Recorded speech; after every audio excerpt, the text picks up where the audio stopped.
नमस्कार दोस्तों, कैसे हैं आप सभी। मुझे भरोसा है कि आप एकदम बिल्कुल सही होंगे, अच्छे होंगे। मैं आज एक अलग तरह के टॉपिक पर बात करने आया हूँ, लेकिन ये आपकी ज़िंदगी से जुड़ी हुई होगी। लगेगा कि मैं आपके दिल की बात कर रहा हूँ, क्योंकि सच्चाई यही है। बहुत सारे बच्चे मुझे कमेंट करते हैं कि सर मैं असमर्थ हूँ, मैं पढ़ाई कैसे करूँ, मैं बहुत गरीब हूँ, पढ़ाई कैसे करूँ, सर मेरे घर से सपोर्ट नहीं मिलता है, मेरे पिताजी अच्छे नहीं हैं, मेरा भाई अच्छा नहीं है, घर वाले मुझे समझ नहीं पा रहे हैं, मैं पढ़ाई कैसे करूँ। बहुत सारी चीजें हैं, बहुत सारी समस्याएं सबके साथ होते रहते हैं, आपके साथ भी हो रहा है। पर समस्या ये है कि आपको इस समस्या से निकलने नहीं आ रहा है। बहुत सारे बच्चे कभी कभी कमेंट करते हैं मुझे कि सर मैं बहुत गरीब हूँ, मेरा कोर्स फ्री कर दो। कोई कहता है कि सर मुझे एसएससी की तैयारी करनी है, 20,000 रुपए मुझे भेज दीजिए, मुझे बाहर निकल के पढ़ना है, घर में माहौल अच्छा नहीं है। एक बात बताइए, मैं आपको सिर्फ अपने बारे में 2 मिनट में आपको समझा देता हूँ। जब मैं स्टडी करता था, ज्यादा नहीं, मुझे लगता है 2007-8 की बात है। उस समय, उससे पहले तो स्थिति उस समय भी खराब थी अपने परिवार की। मैं कभी प्राइवेट स्कूल में नहीं पढ़ा, मतलब कि शिक्षा कैसा मिला होगा आप समझ सकते हैं। मैं कभी, मेरे पास जब तक मैं विद्यार्थी लाइफ में था, कभी बाइक नहीं चढ़ा, बाइक नहीं चढ़ा, अगल बगल वाले कभी नहीं। जब मैं स्टूडेंट लाइफ में था तो मेरे रूम में पंखे नहीं थे।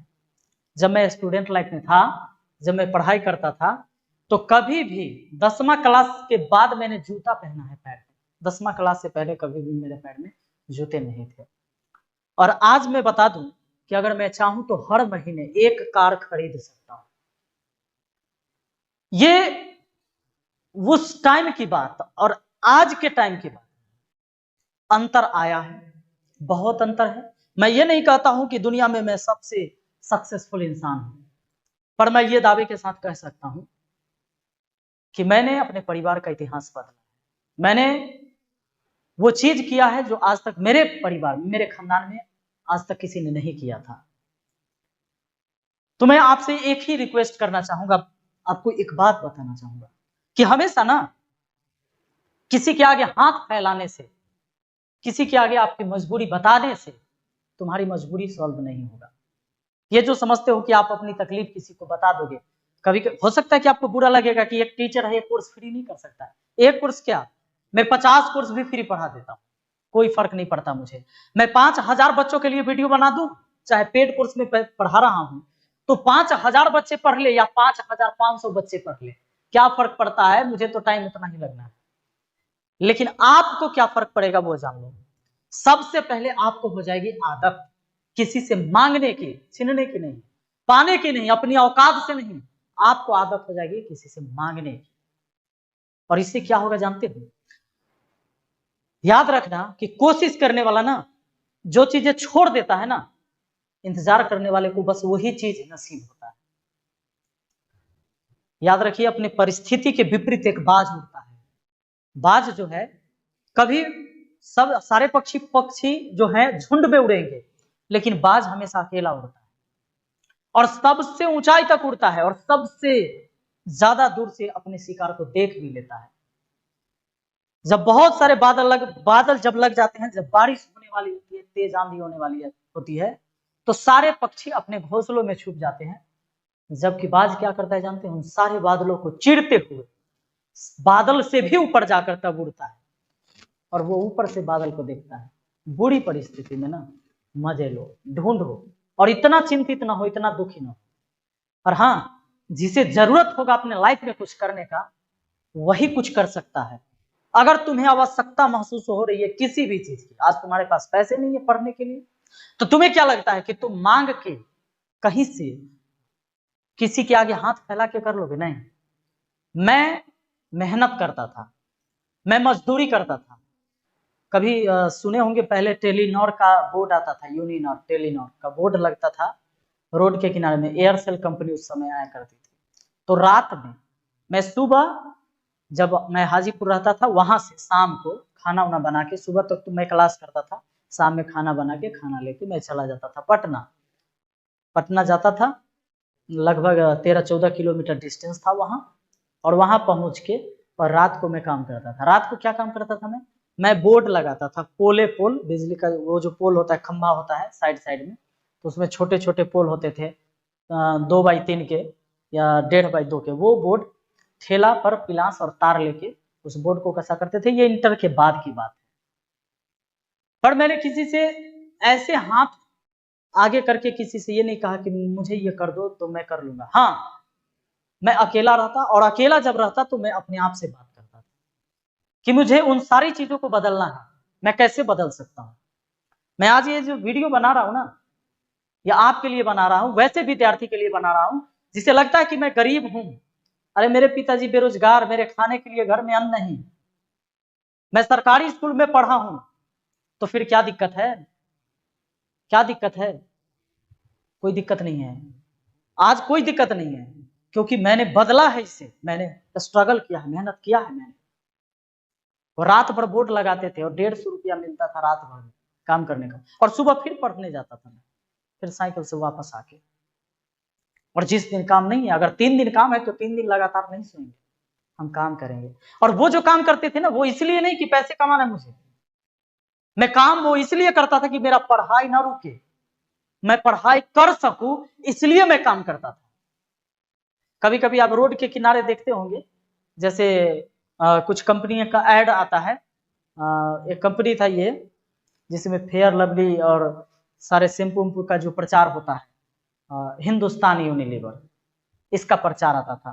तो 2 लड़के एक फ्लैक्स उधर पकड़ के, एक फ्लैक्स इधर पकड़ के, डकबंगला चौराहा पर, पटना के डकबंगला चौराहा पर दिन भर खड़े रहना होता था।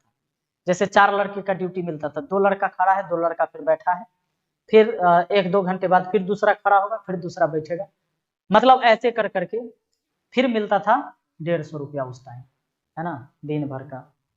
तो ऐसे जब कभी भी मुझे वक्त मिलता था, कभी छुट्टी मार के भी, और फिर कोशिश करते थे कि जो कल पढ़ाई नहीं हुआ उसको भी कैसे पूरा करें। या सुबह की कोचिंग है, चूंकि इंटर के बाद हम केवल कोचिंग ही करते थे, तो कोचिंग करने के बाद बस उस ड्यूटी को ज्वाइन करना है। तो ऐसे भी होता था, कभी कभी छुट्टी आवर में हम पता लगाते रहते थे, जैसे कभी दशहरा को छुट्टी हो गया, दिवाली में छुट्टी हो गया कोचिंग में, तो हम पता लगाते रहते थे कि काम है कि नहीं। तो उस छुट्टी आवर में लोग, जब विद्यार्थी छुट्टी मनाने अपने घर आता था, तो हम जाते थे काम करने, ताकि हम पैसे कमा के हम रेंट दे सके और हम रुक सके वहां पढ़ने के लिए।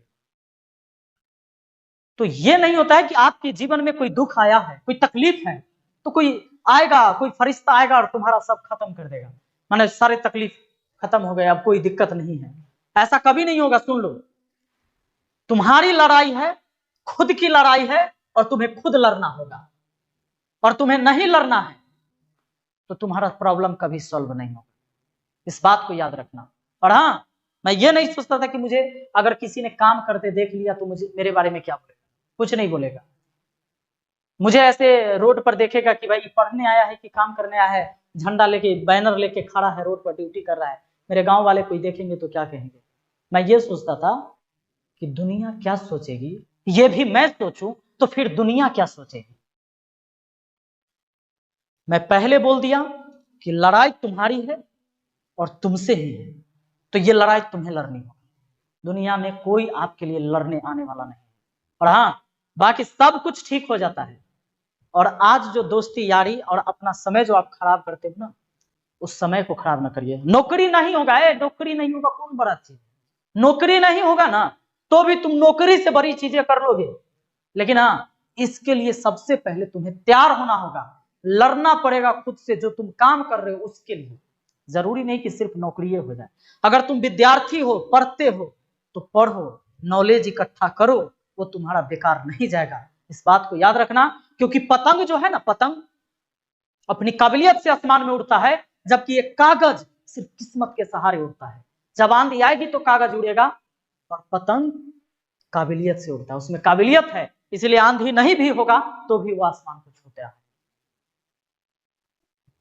तो ये नहीं है कि अगर आप पढ़ रहे हैं, मेहनत कर रहे हैं, नौकरी होगा कि नहीं होगा तो क्या होगा, लेकिन अगर आप पढ़ रहे हैं, सच में मेहनत कर रहे हैं, तो इस बात को याद रखिए, अगर नौकरी नहीं भी होगा तो तुम्हारी जिंदगी नौकरी से अच्छी गुजरेगी।